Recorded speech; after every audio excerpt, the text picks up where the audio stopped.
यहाँ पर बहुत अच्छे अच्छे वक्तव्य दिए गए। आप सभी लोग शिक्षा प्रदान करने वाले हैं, गुरुजन हैं। मैं तो जैसे कहते हैं कि मैं मैकेनिकल इंजीनियर हूँ बेसिकली, और लोहा छिलवाया जिंदगी भर जो है, एक लोहार वाला काम होता है, मशीनों से लोहा छिलवाना। मेरी पृष्ठभूमि साहित्य की नहीं रही, लेकिन गुरुजी बैठे हैं 1990 से इनके छत्र छाया में है। यहाँ पर अभी विद्यार्थी हूँ और जीवन भर विद्यार्थी रहना चाहूँगा। बहुत अच्छा लगा, अभी बहुत सारे विषयों पर यहाँ पर बातें हुई।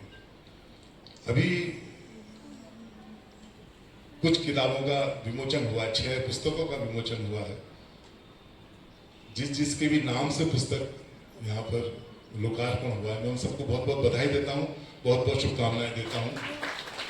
पुस्तक पढ़ना एक बहुत अच्छा शौक है जो आजकल बहुत कम दिखने में मिल रहा है। अभी बात हो रही थी कि मैडम कह रही थी आदरणीय मीना रवि जी कि बच्चों को लेखन की आदत डालनी चाहिए।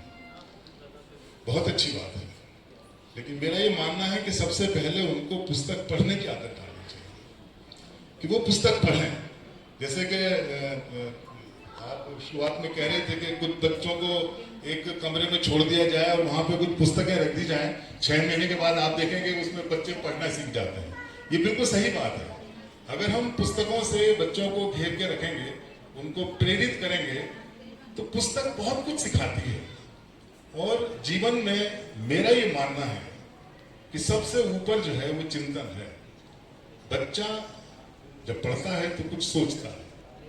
कोई भी बच्चा ही नहीं, कोई भी, जब हम सोचते हैं तो जैसा हम सोचते हैं वैसा हम करते हैं, और जैसा हम करते हैं वैसा ही लोगों को दिखाई देते हैं और वैसे ही हम हो जाते हैं।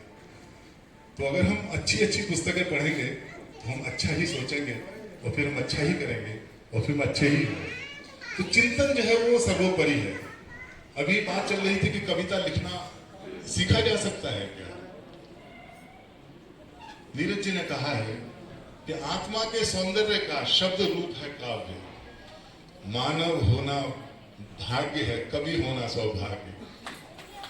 ये तो बात कही गई है कि कवि जो है वो स्वाभाविक रूप से पैदा होता है, लेकिन ऐसा नहीं है कि आप अपने विचारों को लिख नहीं सकते। आपके अंदर, हर के अंदर एक कवि बैठा होता है, उसको जगाने की बात होती है। तो आप भी जो है वो लिख सकते हैं, अपने भावों को व्यक्त कर सकते हैं।